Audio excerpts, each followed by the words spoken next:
Live the game, love the game. It's the Final Word Daily. Adam Collins and Jeff Lemon, semi-final stage of this T20 World Cup. And what a first semi-final it was, New Zealand overcoming England. But gee, the story. Jeff, try and tell it in 30 seconds. Good luck with that. Love the game, love the game.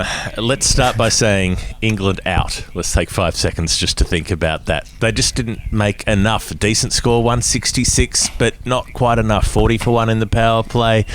David Milan smashed a few. There was a bit of smashing going on, but not quite enough. New Zealand held them back. Williamson and Guptill got out early. That should have been it. New Zealand should have been cooked, but no. Daryl Mitchell, he'll go riding on the horses. Yeah. 70-odd not out. Neesham smashes a few at the end. Conway does a job, and New Zealand chase it down with an over to spare when it looked like they were cooked. New Zealand in the final again. They looked like they were cooked. 57 needed from the final 4 overs. So when Livingston finishes his 4, 2 for 22, did everything right, came on at the perfect time. Moeen doesn't bowl, and Morgan plays that card of Livingston. You're thinking, well, England are cruising to the final here. And then Jimmy Neesham absolutely explodes. No time to play himself in, of course, at that stage. And much as it was in the 2019 World Cup, dare I say it, he started plonking balls into the stand routinely. Took Jordan for 23 off an over, then Rashid went for 14, I think it was, and then 20 from Wokes. They did it in 18 balls, 57 off 18 balls to win the semi-final. Mitchell finishes on 72 not out after back-to-back sixes in that final Wokes over.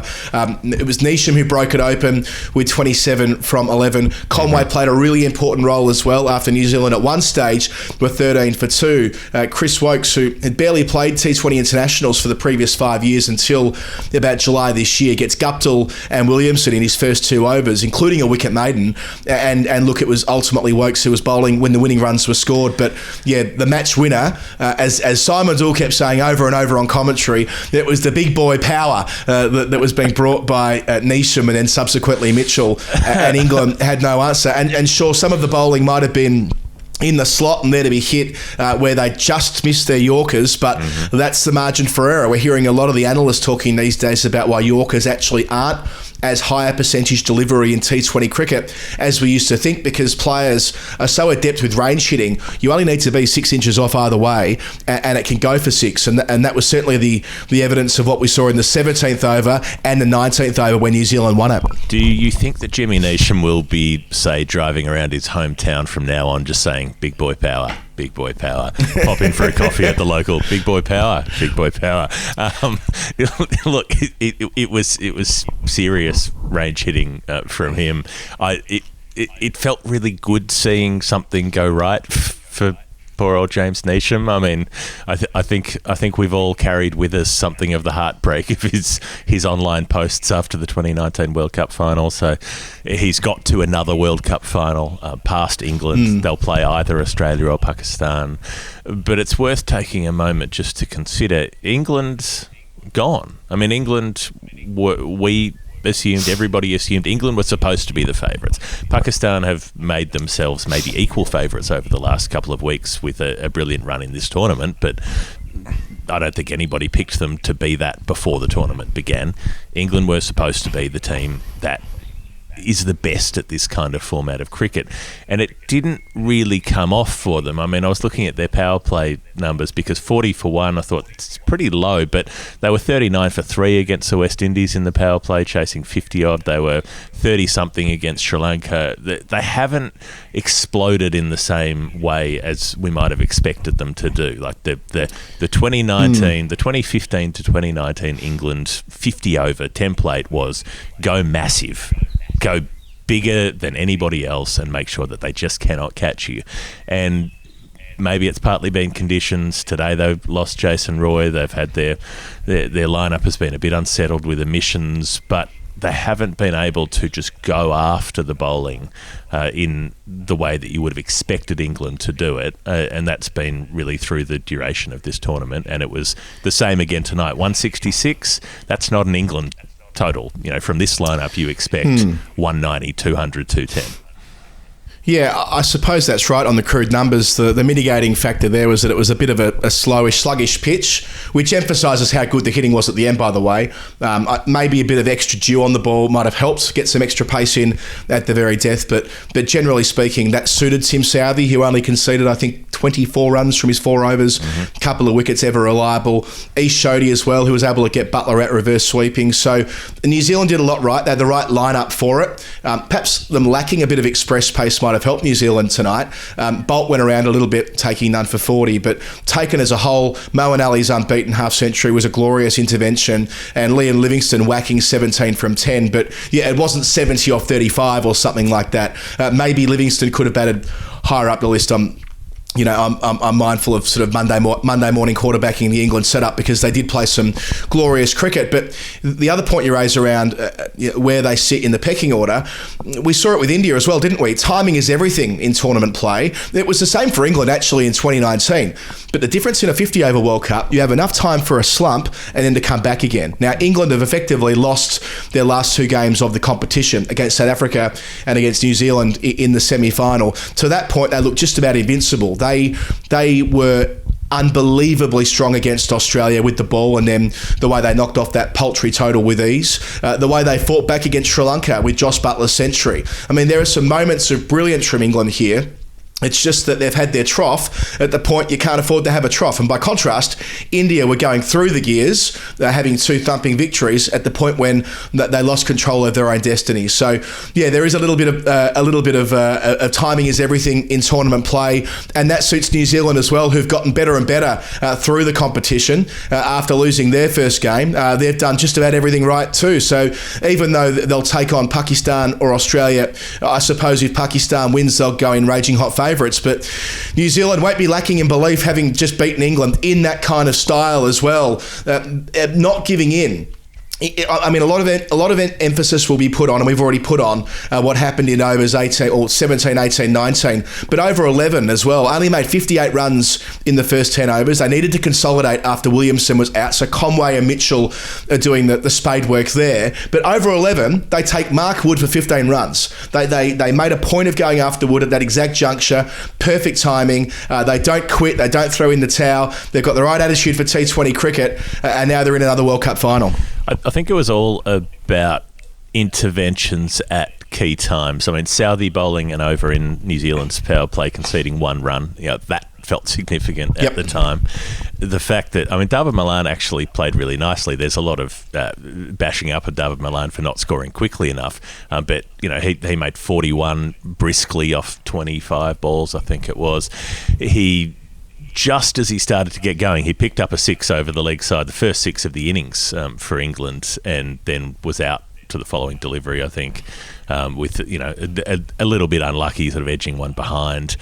And there wasn't that time to absolutely get moving. Moeen Ali came in, I suppose, up the order. I mean, he's floated around so much that it's impossible to know really where Mo is supposed to bat, but came in and played beautifully for that half century. So the thinking that Livingstone should have been in sooner, he would have had to come in ahead of those 2 who actually played really well.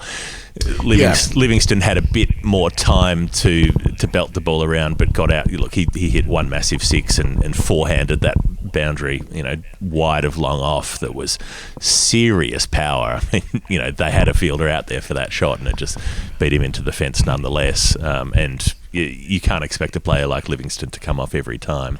But there wasn't that relentless sort of hitting to come in after Livingstone and just keep going in the same mould. It was left to Moeen Ali to try to finish it off. And so that ruthlessness from England, that complete belief that we are going to just charge on wasn't quite there. And that just left New Zealand enough to think that, we can do this. And even when Guptill and Williamson got out cheaply, it was like, well, there is the possibility still that it's within reach of the others. And so it proved. Yeah, that's right. So England take, the 16th over to hit their first big one, whereas New Zealand were able to do that repeatedly towards the end. Not at the start, but you're right. Only chasing 167 means that even after losing 2 wickets, if you've got you could argue that they have a fragile batting lineup, New Zealand, with Santner coming in at 7, playing 5 specialist bowlers, but it's worked for them. And Mitchell's been a revelation. I don't think we expected him to necessarily open at the start of this comp, but there he was. Conway made 48 from 36 balls. When he got out, that was a big moment. Just when that partnership was growing, they added 82 runs across 11 overs, and they'd got New Zealand to 95 for 2. Well, that became 95 for 3 when I mentioned off the top that Morgan threw the ball to Livingston instead of Moeen Ali. So maybe there was a paralysis of choice to an extent. They've got so many options there, England. Chris Silverwood, speaking on Sky Cricket on our broadcast here after the game, was noting that they look at the matchups, they look at the dimensions of the ground, they look at who plays well against finger spin. Well, to England's credit, Liam Livingstone, who does bowl wrist spin and finger spin, didn't revert to finger spin against the left-handed Conway. He kept bowling wrist spin, and Tim Wigmore made this point on Twitter.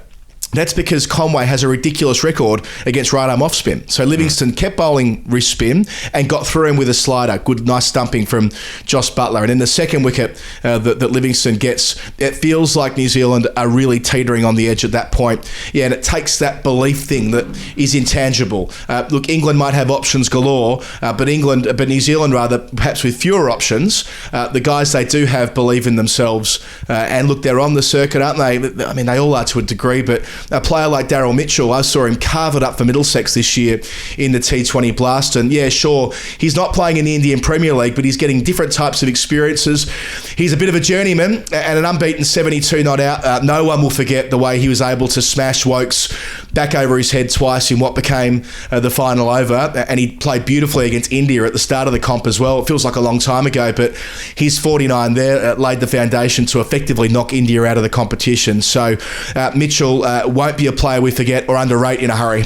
Interesting what you're talking about with the bowling configurations, because New Zealand didn't bowl Mitchell Santner after one early over, I think purely because Moeen Ali was out there batting. They didn't want to bowl the left-arm spinner to the left-hander, so he ended up bowling one over for the match, your fifth specialist bowler, if you will, at number 7, but they ended up getting overs out of Neesham and so on as well, who also had a catch dropped. Here's something I'd be interested to pose to you. If this were, say, I don't know, Australia playing or India playing, and they popped in a part-time wicketkeeper in Devon Conway in order to strengthen their batting, and they popped in a part-time opener in Mitchell, sorry. Daryl Mitchell, yeah. Not even a part-time, like someone who just hasn't opened before this tournament. I mean, Williamson was talking after the match saying we believed in his character to do that job. I mean, character doesn't give you the technique to do that job. If this were another team doing these things, I think we would be saying that they were cocky. You know, they were arrogant. They were not respecting the tactics of the game, whatever it may be. The New Zealand just get away with it because they're New Zealand, and we go, oh, look at them. Look at those cheeky those dark horses who just make every World Cup final and won the Test Championship and all the rest of it. Those cheeky up-and-comers, those underdogs. Like, what's the go there? There might be some of that baked in, like with the way we conceive of a team like New Zealand, that they have to do more with less. And to an extent, that's true. You look at their professional structure, they fundamentally do more with less, whether it's the resourcing they've got or the opportunities in their domestic structure. So maybe they're more conditioned to pulling, not stunts like that, but pulling audibles, I suppose, mid-tournament, as it was with Conway when they decided to shuffle out the specialist keeper in favour of the part-timer.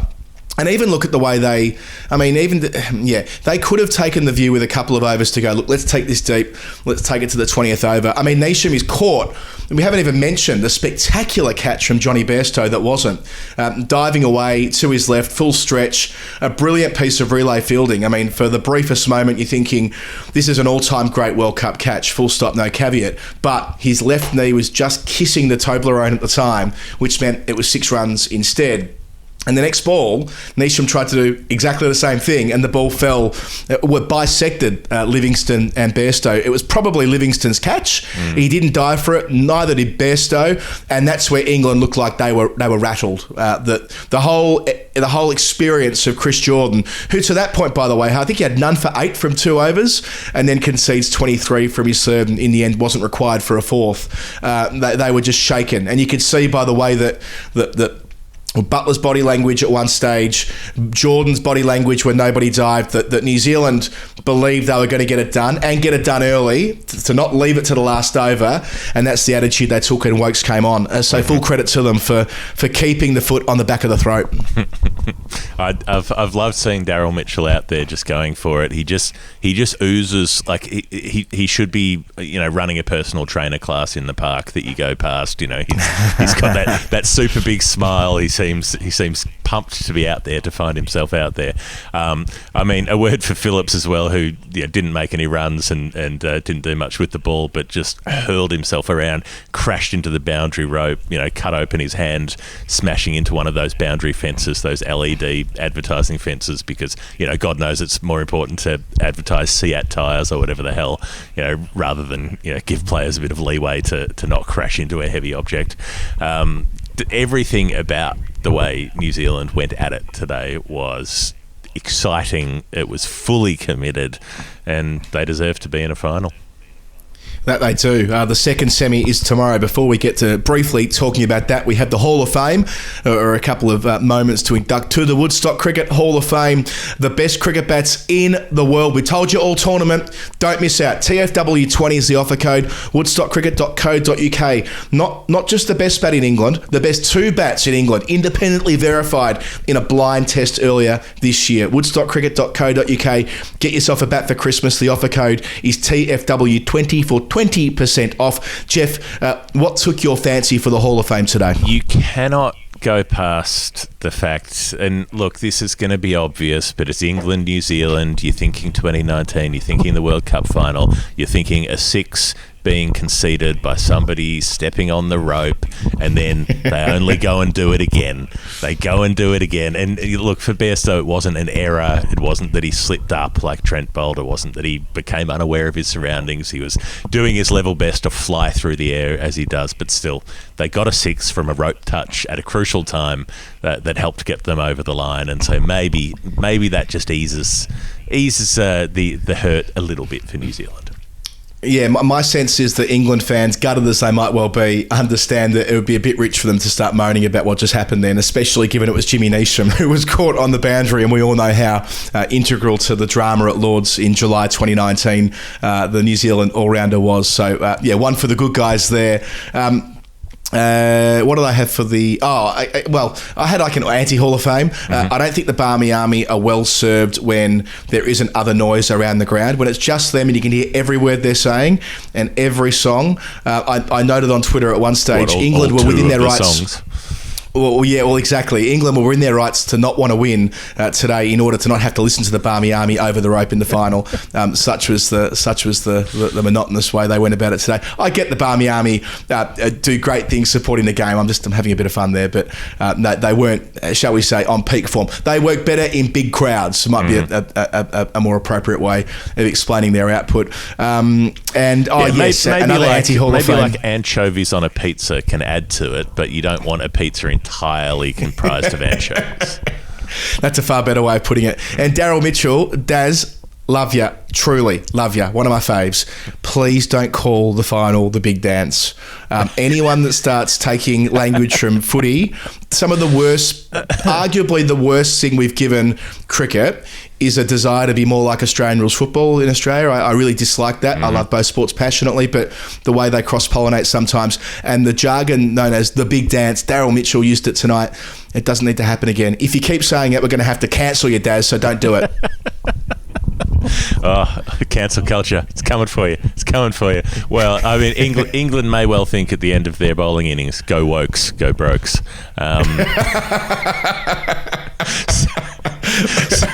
Look, they've been knocked out. We didn't expect it to happen, but there go New Zealand again to yet another final. Maybe are they the world's greatest cross-format team? I mean, World Cup final in 50 overs. Yes, won the thing in the Test cricket. I mean, they are. And now of course, they bloody are. Yeah.